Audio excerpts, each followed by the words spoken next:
আসসালামু আলাইকুম everyone, welcome back to my channel Rusha Samir রান্নাঘরের পক্ষ থেকে আপনাদের জন্য নিয়ে এসেছি নতুন একটি টিপস। কুরবানি আসতেছে, তো দেখতে পারতেছেন যে আমি কি নিয়ে এসেছি আপনাদের জন্য শেয়ার করার জন্য। আপনাদের ভীষণ উপকারে আসবে।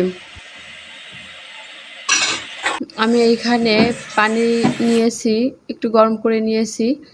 এটাকে যখন বলক উঠবে আমি এর মধ্যে গরুর ঠ্যাংটি দিয়ে দেবো। ঠ্যাং বা পা আমরা যেটাই বলি না কেন।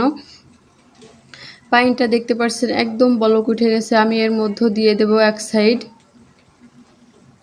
আমি নিচু করে এখানে নিচুটা দিয়ে দিব, যাতে পায়ের খুর যেটা আছে এই সাইডটা একটু বেশি করে সেদ্ধ করে নিব।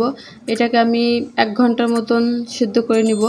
তো এর জন্য আমি এখানে 30 মিনিট এদিকে সেদ্ধ করে নিব বেশ ভালোভাবে। আপনারা অনেকভাবেই মানে এই ঠ্যাং সিদ্ধ করে থাকেন বা পরিষ্কার করে থাকেন, তো কে কিভাবে করেন আমি জানি না, বাট আমি এভাবে দেখাবো আপনাদের জন্য, অনেক উপকারে আসবে। এত সহজে, এত মানে কষ্ট ছাড়াই যে ঠ্যাং এভাবে পরিষ্কার করে খাওয়া যায়, মানে কি বলবো। একবার আপনারা যদি না করে থাকেন মানে বুঝবেনই না, মানে বিষয়টা এত মানে সুন্দর, মানে কোনো কষ্ট ছাড়াই। তো আমি একটু ভালোভাবে এক সাইড উল্টিয়ে দিয়েছি, বেশ ভালোভাবে সেদ্ধ করে নিয়েছি। আমি 1 ঘন্টা এটাকে সেদ্ধ করে নিয়েছি। আমি এটাকে এবার একটি রেজার আর একটি ব্লেডের সাহায্যে এটাকে আমি পরিষ্কার করে নিব। দেখেন আমি একবার টেনে এক টানে মানে ছেলে নিয়ে যাব, কতটা সুন্দর করে হচ্ছে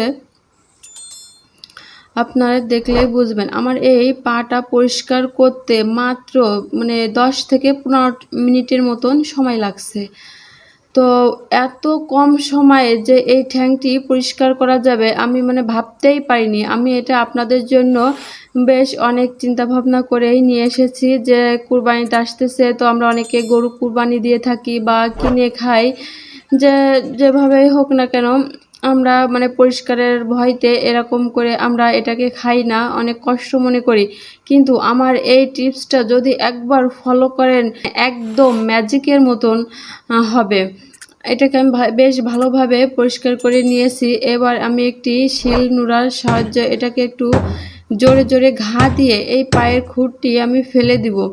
আমরা অনেকে থাকি বাসা বাড়িতে, ভাবি যে কিভাবে পা এরকম করে খাবো বা করব, পরিষ্কার করা ঝামেলা, কাটার ঝামেলা। তো আমি সেটা মানে দেখাবো আমি কত সুন্দর করে পরিষ্কার করে নিয়েছি, ধুয়ে নিয়েছি। মাত্র আমার 10 থেকে 15 মিনিট লাগছে, এর বেশি লাগবে না, আমি বলে দিচ্ছি আপনাদেরকে। তো দেখতে পাচ্ছেন কত সুন্দর হয়েছে। আমি এই পরবর্তী ভিডিওটি আমি কিভাবে কেটেছি বা আর কিভাবে এটাকে রান্না করব আমি সেটা পরের ভিডিওতে দেখিয়ে দিব। সেই ভিডিও পাওয়ার জন্য আপনারা অপেক্ষা করবেন কিছুদিন। এত সময় আমাদের সাথে থাকার জন্য ধন্যবাদ। আল্লাহ হাফেজ।